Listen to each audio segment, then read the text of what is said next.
14 अप्रैल 1891 मध्य प्रदेश में महू नाम की एक जगह पर एक ऐसी पर्सनैलिटी का जन्म होता है जिसको कि आज के टाइम पर पूरी दुनिया जानती है। जी हाँ, ये भारत की एक पर्सनैलिटी थी जिसको केवल भारत ही नहीं लगभग पूरी दुनिया जानती है। लेकिन उन्होंने ऐसा क्या किया था जिसकी वजह से सब लोग इन्हें जानने लगे। और बता दूं, इनका जीवन इतनी कठिनाइयों में बीता था कि हम आज के टाइम पर सोच भी नहीं सकते हैं। इसके बावजूद भी इन्होंने ऐसी ऐसी अचीवमेंट हासिल की जिसके बारे में करना तो दूर हम सोच भी नहीं सकते हैं। तो आपके मन में सवाल आ रहे होंगे कि वो कौन आदमी था जिसने इतनी सारी अचीवमेंट्स की, और उन अचीवमेंट्स के बारे में मैं आपको अभी बताऊंगा कि इन्होंने अपने जीवन में ऐसा क्या कर दिया था जिसके वजह से हमें एक हिस्टोरिकल चैनल पर उनकी ये वीडियो बनानी पड़ रही है। उनका नाम बताने से पहले मैं आपको ये बता देता हूँ कि उनके पास लगभग 32 डिग्रियां थी और पूरी 9 भाषाओं का ज्ञान था। तो अगर आप पहले ही इस पर्सनैलिटी का नाम गेस कर चुके हैं तो कमेंट में उनका नाम जरूर लिखना, लेकिन पहले इस वीडियो को पॉज करके। जी हाँ, मैं बात कर रहा हूँ भीमराव अंबेडकर के बारे में। ये एक ऐसी पर्सनैलिटी थे जिसको आज के टाइम पर भारत ही नहीं पूरी दुनिया जानती है, क्योंकि इन्होंने अपने टैलेंट के दम पर भारत से बाहर भी अपना नाम बनाया था। तो आज के इस वीडियो में हम भीमराव अंबेडकर के बारे में जानेंगे कि उन्होंने अपनी लाइफ में क्या स्ट्रगल देखे और क्या अचीवमेंट्स हासिल की। सो हे फ्रेंड्स, स्वागत है आपका मेरे चैनल वन क्लिक हिस्ट्री पे एक और न्यू वीडियो के साथ में। तो आज के इस वीडियो का टॉपिक है द ग्रेट भीमराव अंबेडकर। तो चलिए आज के वीडियो को शुरू करते हैं।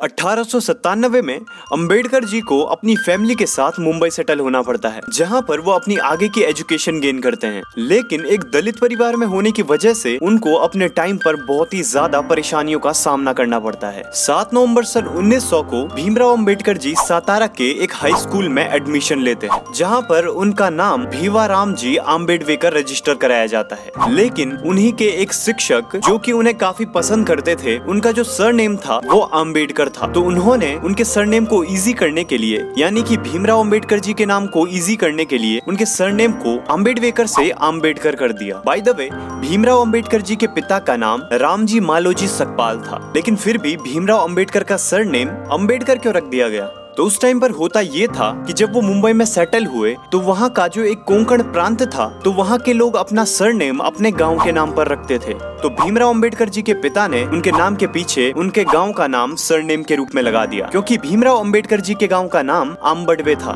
7 नवंबर सन 1900 को भीमराव अंबेडकर जी ने उस हाई स्कूल में एडमिशन लिया, जहाँ से उनकी शिक्षा की जर्नी स्टार्ट हो गई थी। अब क्योंकि उस टाइम पर बाल विवाह का काफी ज्यादा प्रचलन था, तो इसी वजह से सन 1906 में 15 साल की एज में ही भीमराव अंबेडकर जी की शादी करा दी जाती है। भीमराव अंबेडकर जी की पत्नी का नाम था रमाबाई, जो कि उस टाइम पर 9 साल की एक छोटी सी बच्ची थी। जैसे ही भीमराव अंबेडकर जी ने अपनी 4th क्लास को इंग्लिश मीडियम में पास किया, तो ये बहुत ही चौंकाने वाली बात उनके समाज के लिए हो गई थी, क्योंकि वो एक दलित समाज से बिलोंग करते थे। अब क्योंकि उन्होंने इंग्लिश मीडियम से अपनी 4th कक्षा को पास किया था, तो ये उनके समाज में बिल्कुल एक समारोह की तरह मनाया गया। 1907 में अपनी मैट्रिक की परीक्षा को पास करने के बाद अगले ही साल भीमराव अंबेडकर जी एल्फिंस्टन कॉलेज में एडमिशन लेते हैं, जो कि मुंबई यूनिवर्सिटी की एक ब्रांच थी। और भीमराव अंबेडकर जी अपने समाज में इस लेवल की शिक्षा प्राप्त करने वाले पहले आदमी थे, जो कि उस टाइम पर एक बहुत बड़ी बात हुआ करती थी।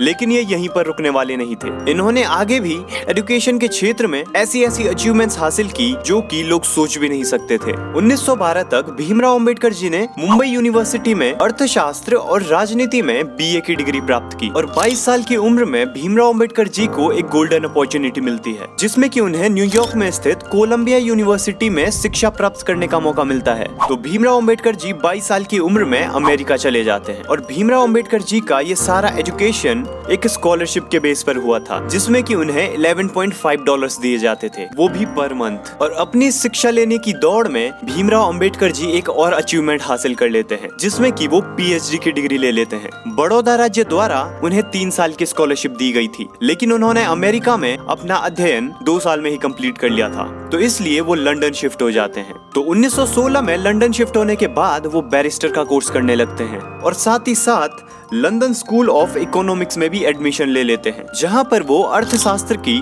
डॉक्टरेट थीसिस की डिग्री पर काम करते हैं।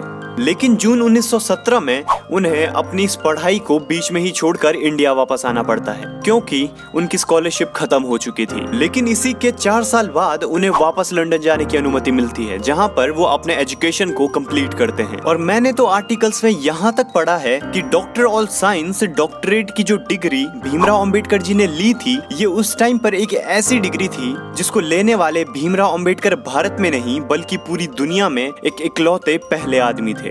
कुछ आर्टिकल्स में मैंने इस चीज का जिक्र देखा है और कुछ आर्टिकल्स में इसके बारे में कुछ लिखा नहीं गया है, तो कुछ कंफ्यूजन सा क्रिएट होता है। तो भीमराव अंबेडकर जी अपने लाइफ में ऐसे ही अचीवमेंट्स करते गए और लास्ट में हमारे संविधान के लेखक बने। 3 दिसंबर 1956 को भीमराव अंबेडकर जी अपनी आखिरी पांडुलिपि खत्म करते हैं, जिसका नाम था बौद्ध और धम्म उनके। इसी के 3 दिन बाद 6 दिसंबर 1956 को भीमराव अंबेडकर जी दिल्ली में अपने घर पर अपनी आखिरी सांसें लेते हैं और भारत की एक बहुत बड़ी पर्सनैलिटी जिन्होंने अपने देश को बहुत कुछ दिया था उस दिन खत्म हो जाते हैं। तो ये था आज का वीडियो। अगर वीडियो थोड़ा सा भी पसंद आया हो तो वीडियो को लाइक करना मत भूलना और चैनल को सब्सक्राइब करके ऑल के बटन को दबा देना। तो मिलते हैं ऐसी एक नेक्स्ट वीडियो में, तब तक बाय बाय, जय हिंद।